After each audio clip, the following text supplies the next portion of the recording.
Okay. चलिए ये recording शुरू कर देते हैं ताकि बाद में जो आज ज्वाइन नहीं कर पाए वो बाद में देख लेंगे। तो शुरू करते हैं फिर।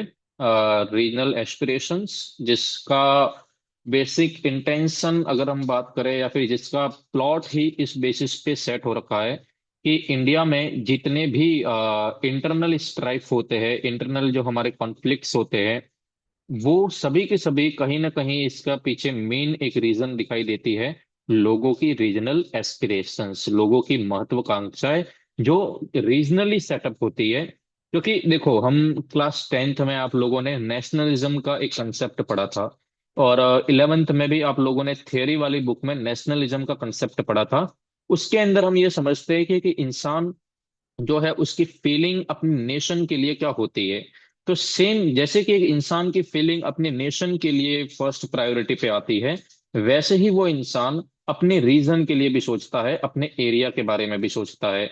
तो बस वही जो सेंटिमेंट्स है, वही जो फीलिंग है, कैसे आगे जाके या कैसे वो जब बड़ा स्वरूप ले लेती है और जब कॉन्फ्लिक्ट्स की कंडीशन में आ जाती है, तो अपने ही देश के अंदर बाद में वो सर्वाइवल की डिमांड मांगती है। जैसे कि आगे हम देखेंगे कि बहुत सारे जो स्टेट्स है, वो बाद में अपने ही कंट्री के अंदर अपने रीजन के लिए फाइट करते हुए दिखाई देते हैं। अब ये रीजनल एस्पिरेशंस पॉजिटिव मैनर में है, नेगेटिव मैनर में है, क्या कंट्री को तोड़ सकता है, कंट्री को यूनाइट कर सकता है, क्या क्या फैक्टर्स आखिर इसके हो सकते हैं, वो हम देखेंगे इस चैप्टर के अंदर। और हर एक एस्पेक्ट्स को कवर करेंगे। तो इससे पहले हम समझ जाता है कि आखिर रीजनल जो एस्पिरेशंस है, उसका इंट्रोडक्शन ही है वो किस प्रकार से होगा।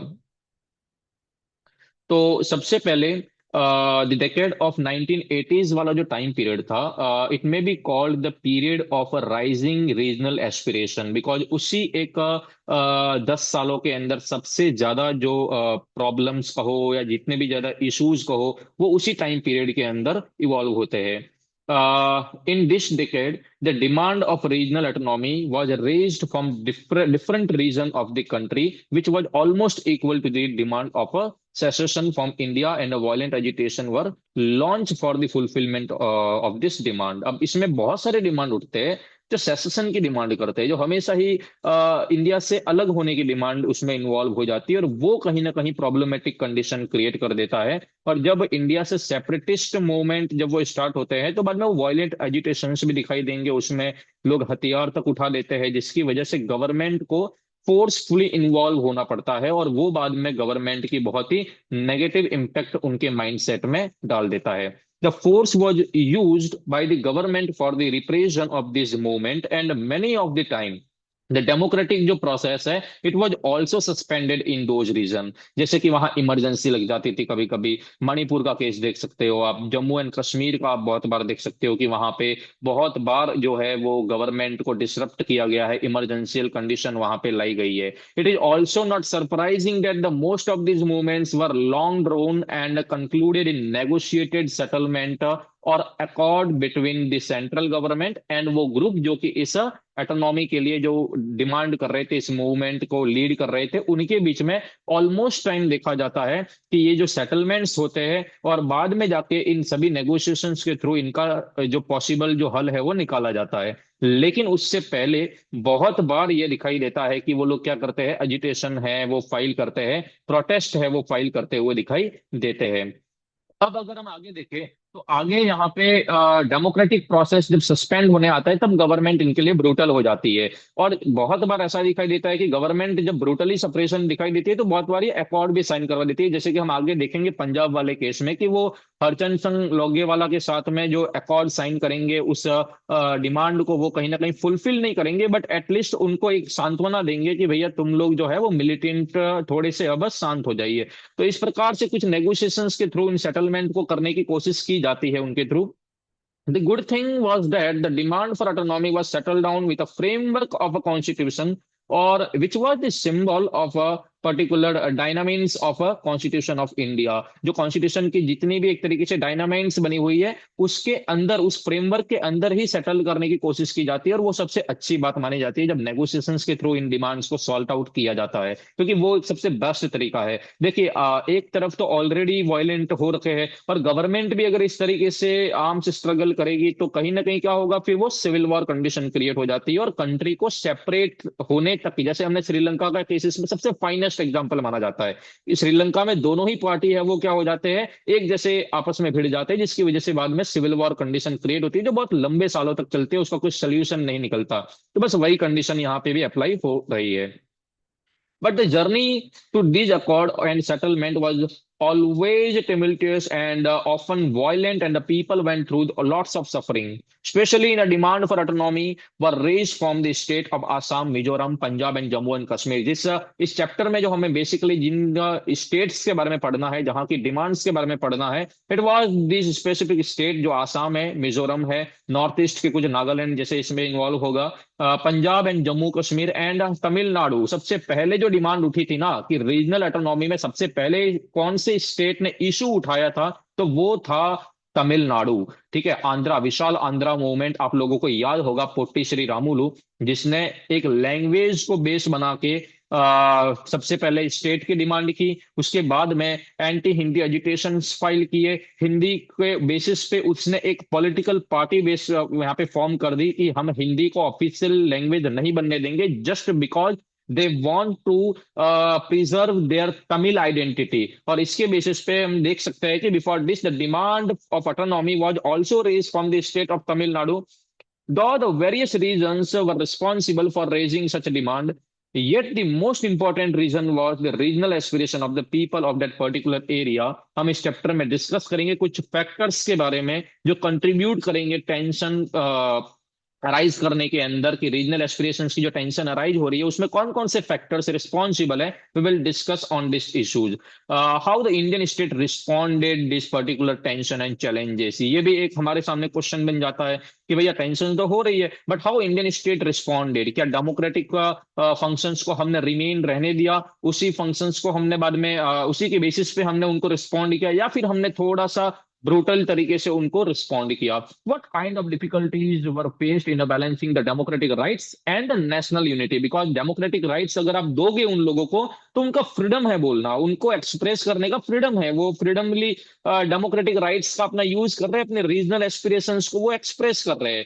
बट अगर हम नेशनल यूनिटी की ओर से सोचे, तो कहीं ना कहीं उनका जो ये जो राइट एक्सप्रेस करने का जो तरीका है वो लेजिटिमेट नहीं है, वो नेशनल यूनिटी के लिए कहीं ना कहीं एंडेंजर्ड कंडीशन क्रिएट कर रहा है। तो वो आखिर कैसे हमने बैलेंस किया, क्या डिफिकल्टीज आई वो बैलेंस करने में, and what lessons we learn for achieving unity with diversity in a democracy. क्या लेसन्स हमें बाद में मिलते हैं कि हम यूनिटी, जो डाइवर्सिटी के अंदर एक यूनिटी स्टैब्लिश करें, इन लेसन्स के थ्रू क्या कैसे हम अचीव कर सकते हैं।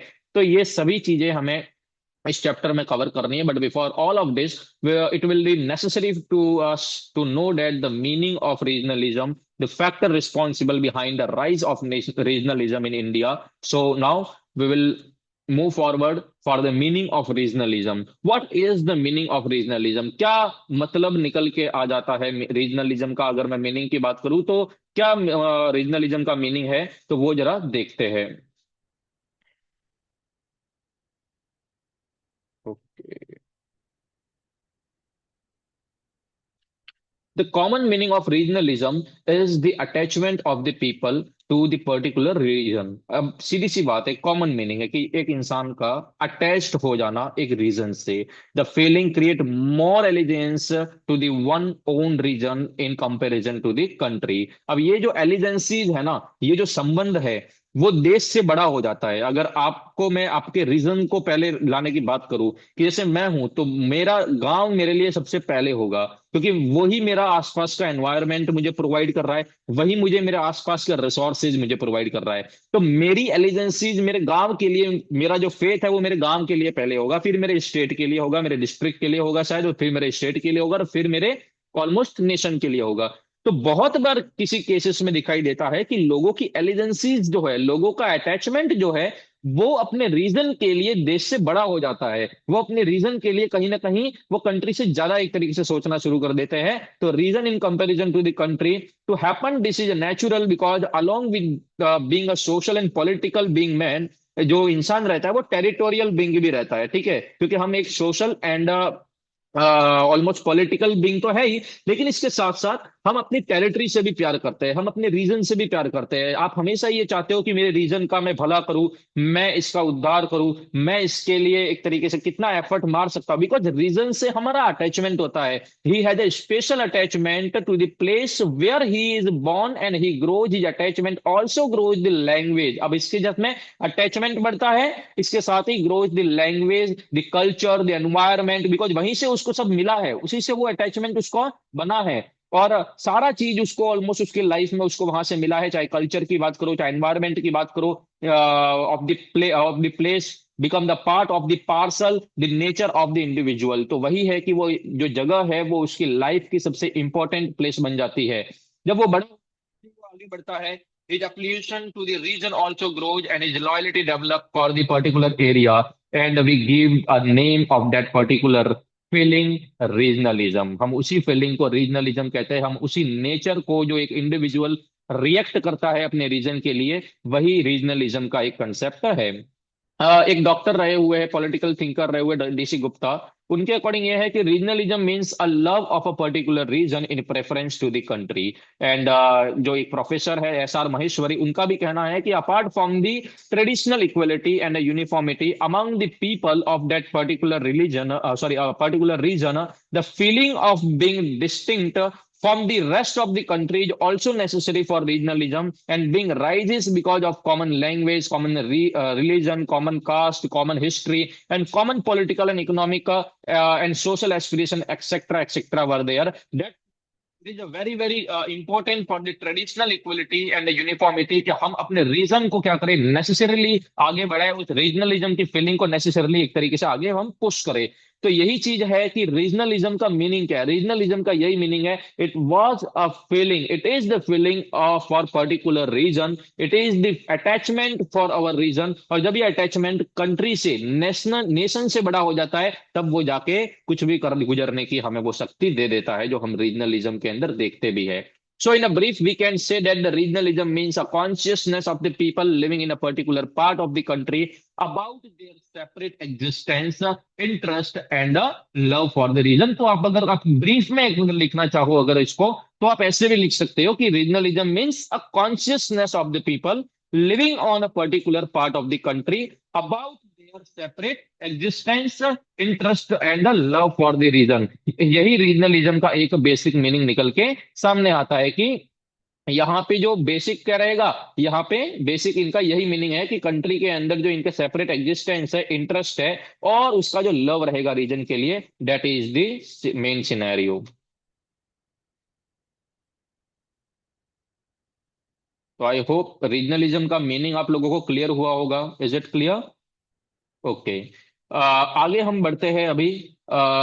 रीजनलिज्म पॉलिटिक्स के अंदर जब इन्वॉल्व होता है, ये तो था बेसिक मीनिंग रीजनलिज्म का, कि एक इंसान की लाइफ में रीजनलिज्म का बेसिक मीनिंग क्या आता है और क्या रोल प्ले करता है। बट जब ये इन्वॉल्व होता है पॉलिटिक्स के अंदर, तब कहीं ना कहीं इसका जो अगर हम बात करें, या इसका जो मीनिंग है वो मीनिंग काफी बदल जाता है। देखिएगा कैसे। Meaning of regionalism in a particular politics. In India, regionalism is a more a form of politics of pressure and a and the bargaining technique than the feeling of separateness। अब यहाँ पे देखिए कि जो रीजनलिज्म का main issues create कहाँ होता है, जब वो पॉलिटिक्स में इन्वॉल्व होता है, पॉलिटिकल जो प्रेशर क्रिएट किया जाता है, बार्गेनिक टेक्निक जो इसके अंदर इन्वॉल्व होती है, और सबसे पहली बात सेपरेटनेस के लिए जब ये बात उठती है, या सेपरेटनेस की जब डिमांड उठती है, तब यहाँ पे कहीं ना कहीं बहुत सी इश्यूज क्रिएट किए जाते हैं। ओके, मैं जरा देख लेता हूँ, और तो किसी बच्चे का नहीं आया है। ओके।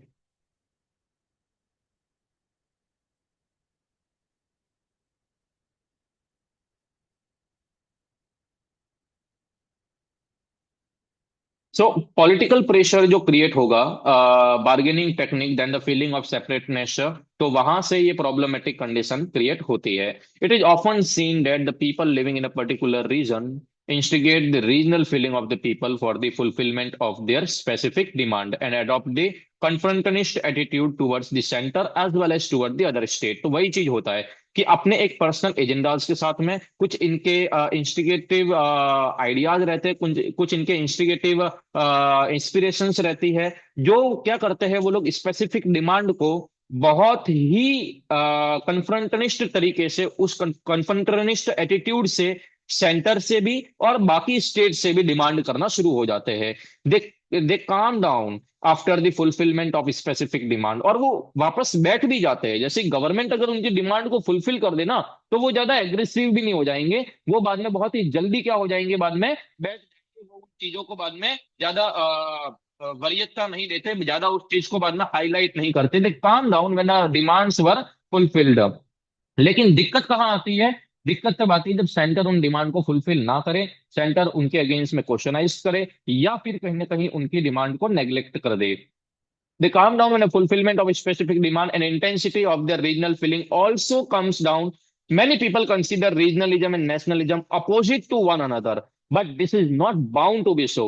Because बहुत बार देखा जाता है कि भैया, अब मैंने जब से अपन लोग पढ़ रहे हैं, तो आप लोगों को भी माइंड में आता होगा कि भैया सर ये कैसी बात हो गई, मैं नेशन को ज्यादा वरीयता ना देते हुए रीजन को ज्यादा सोच रहा हूं, तो ये तो फिर बाद में मेरी सेपरेटनेस वाली मेरी फीलिंग हुई ना. लेकिन ऐसा नहीं है. आप किस थॉट में आप सोच रहे हो, आपके पास में ये आइडिया होना चाहिए कि what is right and what is wrong. It is all about the consciousness कि मेरे रीजनलिज्म में मैं मेरे रीजन की जो डिमांड कर रहा हूं, ऑल ओवर कंट्री के डिमांड के लिए या ऑल ओवर कंट्री की गुडविल के लिए, क्या मेरी डिमांड जेन्युइन है या नहीं है. अगर वो जेन्युइन नहीं है, अगर मेरी कंट्री के लिए वो यूनाइट नहीं कर पा रही है, उसे सेपरेट कर रही है, वहां पे कॉन्फ्लिक्ट क्रिएट कर रही है, that then my demand is not genuine at all. भले ही मैं मेरे रीजन के लिए कितना भी अच्छा डिमांड हो, लेकिन अगर वो मेरे कंट्री को ब्रेकआउट कर रही है, तोड़ रही है, तो वो जेन्युइन नहीं है. बस यही चीज है. बहुत सारे लोग ये मिसकंसेप्शन पाल देते हैं कि भैया रीजनलिज्म और नेशनलिज्म एक दूसरे के ऑपोजिट है, but it is not opposite. आप देखोगे कि नेशनलिज्म को स्ट्रेंथन करने में कहीं ना कहीं रीजनलिज्म का ही पार्ट रहता है, उसको मजबूती देने में रीजनलिज्म का ही पार्ट रहता है. सो नेशनलिज्म अपोजिट है मानते हैं, but this is not bound to be so. The need to be establish the balance between regional and national interest, and after the establishment of a proper balance, regionalism assume a positive form and help to strengthening the unity and integrity of the country. वही बात है.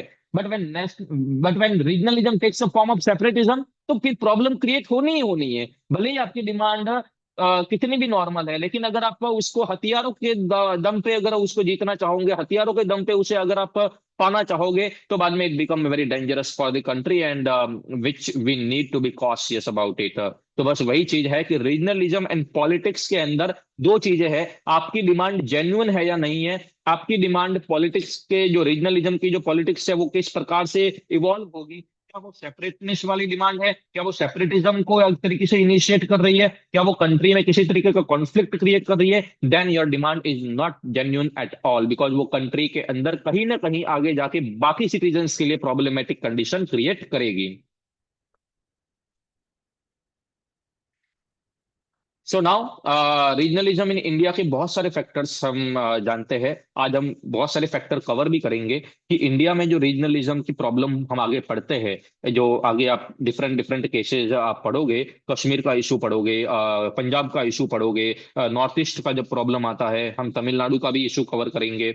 बहुत सारे other state भी जो आपके book में नहीं है, बट मैं इस लेक्चर में आपको कवर कराऊंगा, ताकि आपकी एक जनरल अंडरस्टैंडिंग है वो क्रिएट हो सके कि कितने रीजनल इश्यूज जो है वो हमारी कंट्री में बने हुए हैं. पहला ही फैक्टर जो आता है ना कि रीजनलिज्म इंडिया में क्यों बना हुआ है, that factor is geographical factor. कि ज्योग्राफिकल फैक्टर है वो रीजनलिज्म को क्रिएट करने में काफी ज्यादा रोल प्ले कर रहा है. India is a very vast country जहां पे डाइवर्सिटीज दिखाई देती है ज्योग्राफिकल कॉन्फ़िगरेशंस के अंदर, and some of its region are isolated from the other region because of the geographical condition. जैसे कि अंडमान निकोबार आइलैंड्स है, नॉर्थ ईस्ट मेजर पार्ट, ठीक है, नॉर्थ ईस्ट के लोगों को हम इस प्रकार से उनको फील करवाते हैं बहुत बार कि they are Chinese, they are Nepalese. तो उसमें वो रीजनलिज्म की जो फीलिंग है वो उनके अंदर आती है कि सेंट्रल गवर्नमेंट ने कितनी बार हमारे बारे में सोचा है। क्या बाहर के जो लोग हैं वो वहाँ टूरिज्म के लिए आते हैं, क्या हम लोग वहां जाते हैं तो वो हमें इक्वल ट्रीटमेंट देते हैं जैसा कि मिडिल इंडिया वालों को मिलता है, जैसा कि कुछ हद तक साउथ इंडिया वालों को मिलता है? क्या इंडिया के नॉर्थ ईस्ट वालों को वो रिप्रेजेंटेशन मिल रहा है? क्या लक्षद्वीप एंड अंडमान एंड निकोबार वालों को वो रिप्रेजेंटेशन मिल रहा है? तो ज्योग्राफिकल फैक्टर काफी एक तरीके से यहाँ पे रोल प्ले करता है रीजनलिज्म को क्रिएट होने में।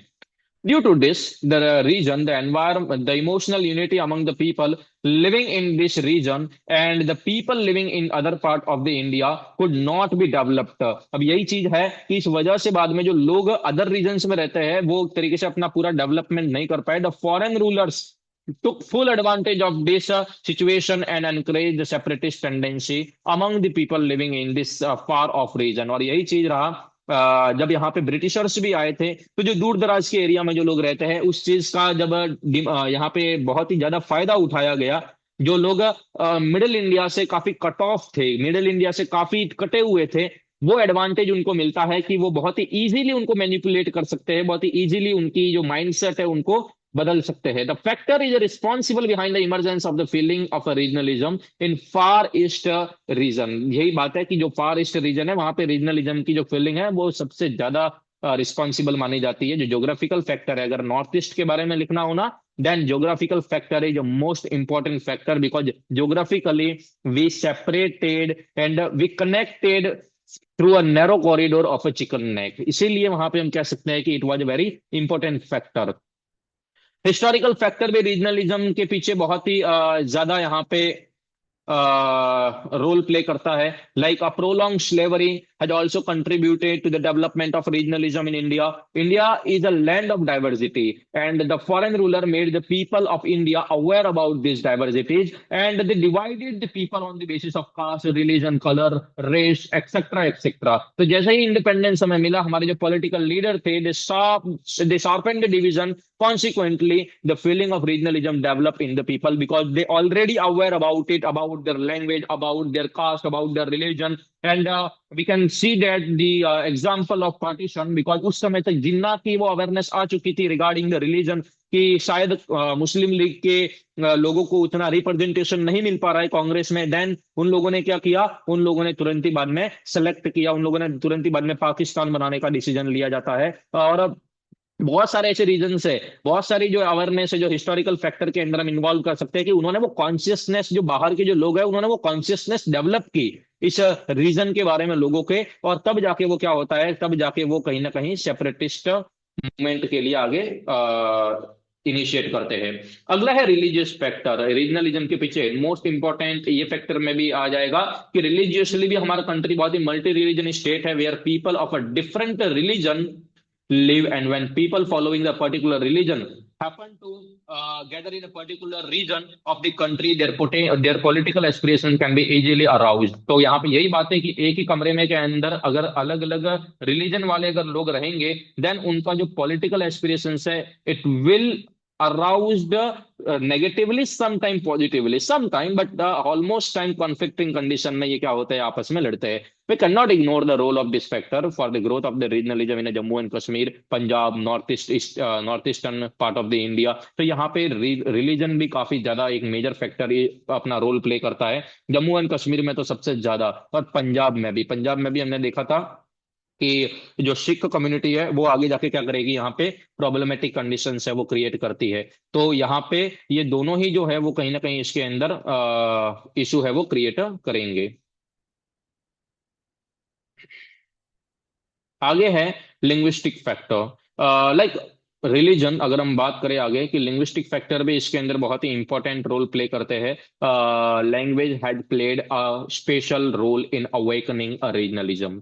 अगर आप लोग मुझे पूछो कि सर इनमें से सबसे खतरनाक फैक्टर कौन सा है, सबसे खतरनाक जो क्या करता है, रोल प्ले करता है किसी एक कंट्री के अंदर रीजनल एस्पिरेशंस को अरोज करने में, तो सबसे खतरनाक फैक्टर है लैंग्वेज। क्योंकि लैंग्वेज जो है भाई साहब सबसे ज्यादा भयंकर माना जाता है। लैंग्वेज के बेसिस पे आप एक कंट्री तक बना सकते हो, लैंग्वेज के बेसिस पे आप आराम से सेपरेटिस्ट मूवमेंट को इनिशिएट कर सकते हो। तमिलनाडु ने सरकार बना दी लैंग्वेज के बेसिस पे। तमिलनाडु में जो गवर्नमेंट बन रही थी डीएमके की, वो लैंग्वेज के बेसिस पे चल रही थी, और उनका मेन जो है वो लैंग्वेज ही क्या रहता है, बेस पॉइंट रहता है। तो Mayank master, oh my God, welcome Mayank, welcome. Mayank बेटा मास्टर बन गए हो क्या आप?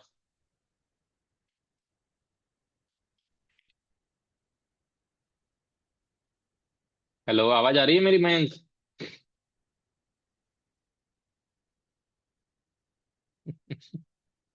चलिए, तो लैंग्वेज फैक्टर में हम आगे बढ़ते हैं, लैंग्वेज फैक्टर को जरा समझते हैं अच्छे से। Like religion, language has also played a special role in awakening the regionalism. India is a multilingual state, और इसी के बेसिस पे हम देख सकते हैं कि the renowned scholar name Morris Jones जो है, the hold a view that where as language has strengthen the internal unity, लेकिन कहीं ना कहीं language is also become the problem, ये also become the problem of many state, और आज के टाइम में तो बहुत ज्यादा बन रहा है। हाँ, महाराष्ट्र में रहना है तो मराठी बोलना पड़ेगा, बिल्कुल बोलना पड़ेगा बेटा, क्योंकि यहाँ पे ऑलमोस्ट कन्नड़ के अंदर सेम इश्यूज थे, महाराष्ट्र में सेम इश्यूज क्रिएट हो रहे हैं, तमिलनाडु में आंध्रा एंड तमिल का डिवीजन हुआ, गुजरात एंड बॉम्बे का डिवीजन हुआ, सब लैंग्वेज बेस्ड पे थे। लिंग्विस्टिक पॉलिसीज हम ऑलरेडी हम लोगों ने पढ़ रखी है, तो आप लोगों को ज्यादा इसके बारे में डिस्कस करने की जरूरत ही नहीं है कि लैंग्वेज बहुत ही ज्यादा फैक्टर रोल प्ले करता है। According to Norman D Palmer, the politics of several Indian states move around the question of language, and the problem of regionalism is linked with the language. Linguistic differences remind the people of their separate existence, and the regional feeling is a created। तो वही चीज है कि जो linguistic differences है वो लोगों के सेपरेट एग्जिस्टेंस को रिमाइंड करवाता है और रीजनल फीलिंग को क्रिएट करते हैं, and that is the reason behind it, the language factor responsible behind the regionalism in India.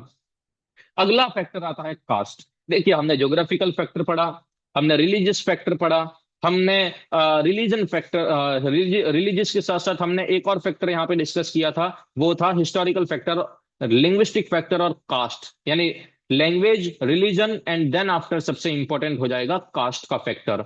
वो देखिएगा जरा कि कास्ट के बेसिस पे भी बिहार की तो पॉलिटिक्स ही कास्ट पे चलती है। ओबीसी वालों को आरक्षण नहीं मिलेगा तो बिहार में कोई नहीं जीत पाएगा।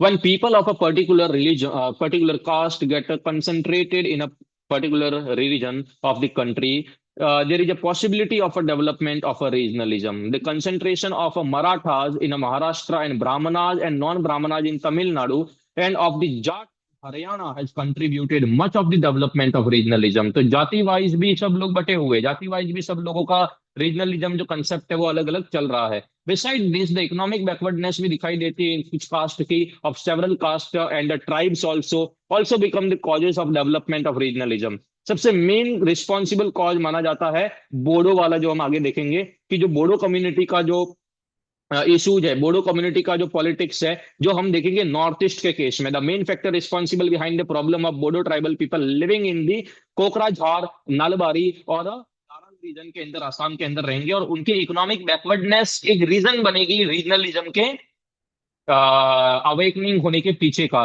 कि रीजनलिज्म वहां पे उठेगा बोडो ट्राइब के अंदर। वो क्यों उठेगा कि उनकी इकोनॉमिक बैकवर्डनेस दिखती है, और वो कास्ट इतनी ज्यादा पॉलिटिकली रिप्रेजेंटेड नहीं होती है, जिसकी वजह से वो पॉलिटिकल रिप्रेजेंटेशन की डिमांड करते हैं और वो रीजनल एस्पिरेशंस के अंदर उनकी इंक्लूड होती है।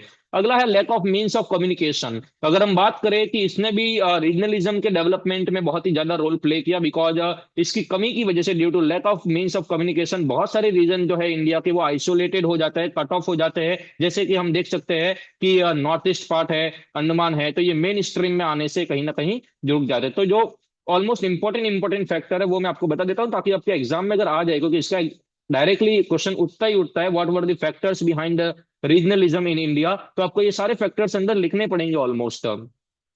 इसके बाद में तीन और फैक्टर है, लैक ऑफ बैलेंस प्रोग्रेस। अगर हम बात करें कि प्रोग्रेस होता है लेकिन हम एक एरिया में प्रोग्रेस को ज्यादा कर देते हैं, एक एरिया में प्रोग्रेस काफी कम कर देते हैं, जिसकी वजह से हम देख सकते हैं कि बाद में दूसरा जो लेस प्रोग्रेसिव जो एरिया है वो कहीं ना कहीं क्या होता है, फिर डिमांड करता है सेपरेट होने की। हमने अगर हम मेरे को इसका एग्जांपल देना हो आप लोगों को, मैं यूएसएसआर के डिसइंटीग्रेशन का दूंगा कि यूएसएसआर के डिसइंटीग्रेशन में सारा का सारा डेवलपमेंट या तो ईस्ट ईस्ट यूरोपियन कंट्रीज के अंदर हो रहा था, या फिर जो मॉस्को वाला जो रीजन था वहां हो रहा था।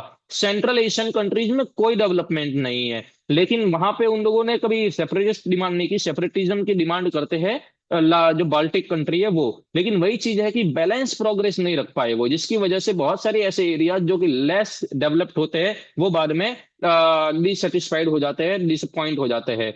Like religion language has also played a special role in awakening of regionalism India के अंदर। ओके, ये आई थिंक मैंने वही वाले स्लाइड के अंदर इंक्लूड कर दिया है। Okay, there is no doubt that अगर हम इंडिया के अंदर बात करें तो अलग अलग स्पेयर में यहाँ पे चीजें है वो बदली है, और आज के टाइम में बैलेंस प्रोग्रेस करना या फिर एक बैलेंस डेवलपमेंट का जो फिनोमिना है वो काफी ज्यादा इंपॉर्टेंट हो गया है। The launch of education for backward as well as the compare of this particular part so that the emergence of feeling of regionalism among the development of the region of this factor. Okay wait, मैं थोड़ा इसे बड़ा कर देता हूँ आप लोगों के लिए ताकि आप अच्छे से रीड कर पाओ इसे।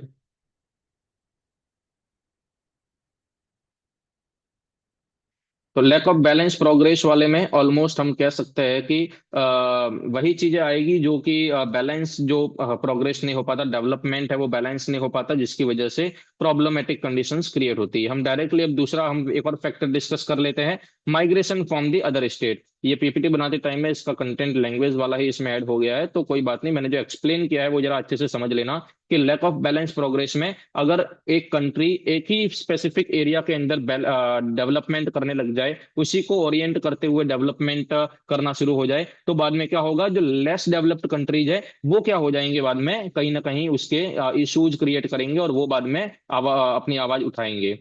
Migration from the other state, ये भी रीजनलिज्म का एक रीजन है। माइग्रेशन जो होता है अदर स्टेट से, जिसकी वजह से जो उस होम स्टेट के जो लोग हैं वो ये सोचते हैं कि हमारे अपॉर्चुनिटीज कम हो रही है, हमारे जो लोग हैं वो कहीं ना कहीं लेस रिप्रेजेंटेड रह पा रहे हैं, जबकि बाहर के लोगों को भर रही है government. People inhabiting the different state in India enjoy the freedom to settle and work in the other state. However, when the people of the native state find people belonging to other state holding key position in their own state and find them richer than themselves, यानी यही चीज है कि क्या होता है कि जब जो लोग हैं वो अपने नेटिव स्टेट के जो है वो अदर स्टेट के लोगों को अपने वहां पे पाए और उनसे रिचर कंडीशन में पाए, उनसे ज्यादा पैसे वाले कंडीशन में पाए, तो बाद में वो फीलिंग ऑफ रीजनलिज्म अराइज होगी ही होगी। जैसे कि बाद में क्या होता है, Bengal for Bengalis, Assam for Assamese, Maharashtra for Marathis, और जैसे कि महाराष्ट्र में जैसे कुछ स्लोगन्स उठ रहे थे कि भैया बिहारी लोगों को अंदर एंटर नहीं होने देना, ये नहीं करने देना है। तो ये सारे इश्यूज कहाँ से आते हैं, ये माइग्रेशन की वजह से इशू क्रिएट होते हैं। This feeling is has given the birth of the son of soil theory in India. ये थियरी कहीं ना कहीं क्या होती है, यहाँ पे क्रिएट होती है कि जब एक रीजनलिज्म के कंसेप्ट में आप क्या हो जाते हो, आप कहीं ना कहीं अपने ही रीजन के बारे में सोचते हो, तो कहीं ना कहीं सन ऑफ सॉइल थियरी है वो क्या होती है, इन्वॉल्व हो जाती है। आई थिंक यहाँ पे इन लोगों ने टाइम लिमिट दे रखी है, लास्ट लेस देन 1 मिनट का कंसेप्ट आ रहा है, तो अभी मैं वापस से आपको लिंक शेयर करूंगा, आप लोग प्लीज जल्दी से ज्वाइन हो जाइएगा। आगे का हम उसमें जरा करते हैं, कल से हम जूम मीट पे करेंगे ताकि ये टाइम लिमिट का कंसेप्ट हट जाए बीच में से। ठीक है, तो जरा ग्रुप में ही बने रहिएगा, जल्दी से ज्वाइन करना, एक और लिंक मैं भेज रहा हूँ।